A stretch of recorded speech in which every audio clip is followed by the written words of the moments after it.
के कारण नगर पालिका ने हाथ ऊपर कर दिए थे, पानी नहीं दे पाती थी। वो मुख्यमंत्री थे और नगर जनों को बुलाया, प्रार्थना करते करते गदगद हो गए। और रात्रि को लोगों ने देखा कि हमने तो प्रार्थना की, लेकिन ऐसे बादल तो रोज आते, अब तो मौसम तो चला गया। सुबह 4 से शाम को 4 तक तो बैठे थे, अब खाए पिए रात्रि के 10 तक तो बादल तो दिखे, लेकिन लोग सो गए। राजगोपालाचारी की प्रार्थना ने रंग दिखाया, मेघ गरजा, बादल बरसे, इतना बरसे कि रेड स्टोन लेक जो सूख गया था वो छलोछल हो गया। फिर भी देने वाला देता ही गया, लेने वाले थक गए। इतना बरसा कि मद्रास की सड़कों पे नावें चलानी पड़ी। आज भी कोई रिकॉर्ड देखकर नास्तिक इस बात को स्वीकार कर सकता है। हृदय की प्रार्थना, आपकी भाषा और हृदय जब एक होता है और सर्वसमर्थ के आगे ये संभव, ये आप पक्का ठान लेते हैं और उस बात को रोज 9 बार दोहराते हैं, तो कितना भी विकट कार्य आसानी से समर्थ की कृपा से हो सकता है। वृष्टि करना या फलाना करना ये बहुत छोटी बात है। इससे भी बड़े बड़े कार्य सृष्टिकर्ता अपने प्यारे भक्तों के लिए कर लेते हैं। तो विधिवत ध्यान और ध्यान के कमरे की रक्षा। 5वीं बात, सर्वभावेन आत्मसमर्पण।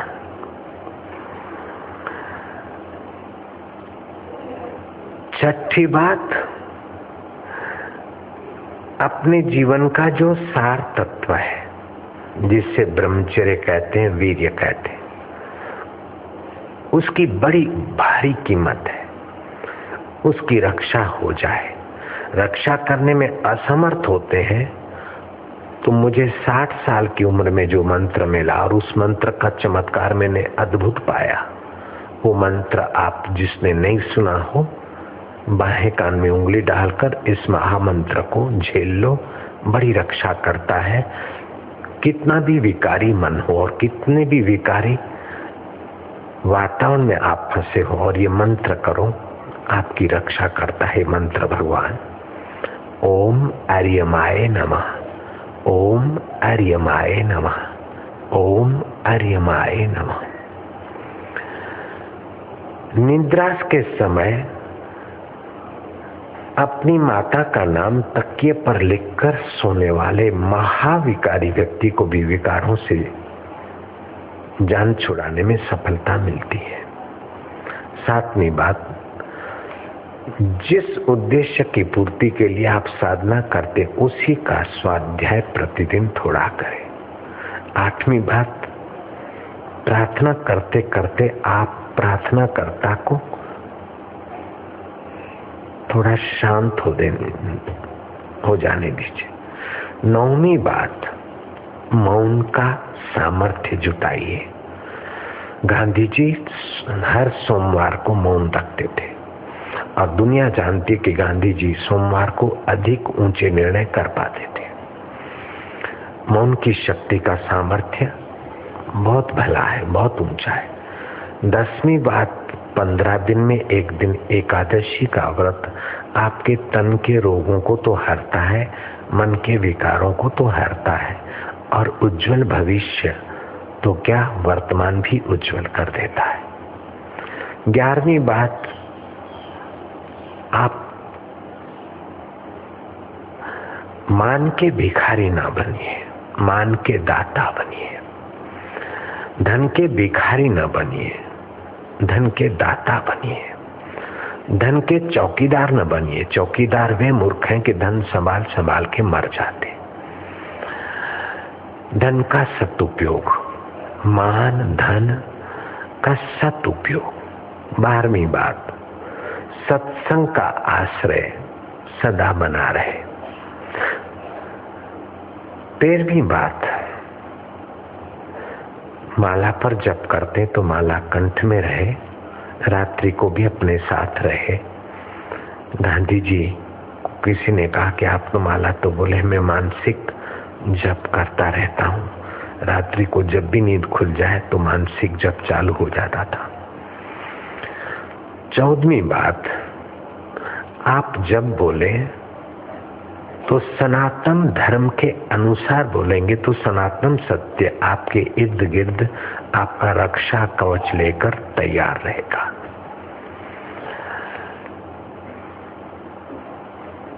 कुछ धर्म होते व्यक्ति के, पैगंबरों के, आचार्यों के, खुदा के पुत्रों के, गॉड के, उनके स्थापित किए हुए। लेकिन हिंदू धर्म, सनातन धर्म किसी व्यक्ति ने, किसी पैगंबर ने अथवा किसी खुदा के अथवा गॉड के बेटे ने स्थापित नहीं किया, अपितु भगवान ने भी सनातन धर्म की परंपरा चलाई नहीं। सनातन धर्म में भगवान राम भी प्रकट हुए और कृष्ण भी सनातन धर्म में प्रकट हुए। जब से सृष्टि है तभी से सनातन धर्म चला आ रहा है। और धर्मों में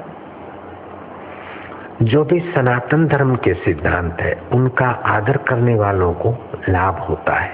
सनातन धर्म के तो बहुत सिद्धांत है, फिर भी दो बातें समझ लें। आप जिनसे व्यवहार करते हैं, बौद्ध धर्म में करुणा की प्रधानता है, जैन धर्म में अहिंसा की प्रधानता है, इस्लाम धर्म में यकीन श्रद्धा की प्रधानता है, ईसाईयत में प्रार्थना की प्रधानता है। लेकिन सनातन धर्म में प्रार्थना नहीं है, प्रार्थना है, करुणा भी है।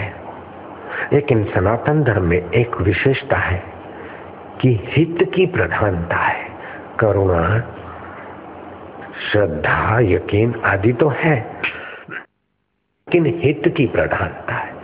तो किसी भी धर्म के अवलंबी को ये सनातन सिद्धांत स्वीकार करके चले तो उसको भी सनातन सत्य की प्राप्ति हो सकती है। आप जब भी किससे व्यवहार करिए तो वर्तमान में उसका हित और भविष्य में भी हित, इस दो सूत्रों को याद रख के आप व्यवहार करते हैं तो आप किसी धर्म को माने वो आपकी मौज है, लेकिन आपका सनातनी सत्य के अनुसार मंगल होके ही रहेगा, कल्याण होके ही रहेगा। हित की प्रधानता ये सनातन संस्कृति का सिद्धांत है। ऐसे तो कहा गया सत्य बोले, प्रिय बोले, हित कर बोले, लेकिन माँ कभी कभी बच्चे के आगे झूठ तो बोलती है और कटु भी बोलती है। फिर भी माँ को कटु और झूठ बोलने का पाप नहीं लगता, बच्चे की हित की भावना है। ऐसे वैद्य, डॉक्टर, गुरु आदि कभी कभार ऐसा वैसा व्यवहार करते हुए दिखे, लेकिन हित की प्रधानता है तो वो सनातन धर्म में स्वीकृति है। नरोवा कुंजरोवा, ये क्या है? हथियार न उठाने का नियम लेकर भी हथियार उठाए, लेकिन भीष्म का हित, अर्जुन का हित और समाज के हित की प्रधानता में श्री कृष्ण ने अपना वचन देकर भी दूसरा कुछ कर लिया। उत्तरा के गर्भ से मृतक बालक आप हत्यारे को, अश्वत्थामा को पकड़ के मुश्किल से लाए कि तू अपना शोक निवृत्त कर, इसकी मुंडी काट के रखे, इस पर पैर रख के नहाकर शोक मिटा, अथवा इसे जिंदा जला दे या गाड़ दे। तेरे पुत्र का हत्यार है, तू जैसा कहे ऐसा इसको दंड दे। ओ भारत की देवी कहती है, मुंच राम, मुंच मुंच, छोड़ दो इसे, छोड़ दो। अभी एक माँ रो रही है तो ये भी किसी का बेटा होगा, दूसरी माँ रोएगी, छोड़ दो। कृष्ण गदगद हो गए, उत्तरा तुम्हारी समता गजब की है, अब मेरी समता देख लो। दिशाएं सुन ले, देवता सुन ले, गंधर्व यक्ष किन्नर सुन ले।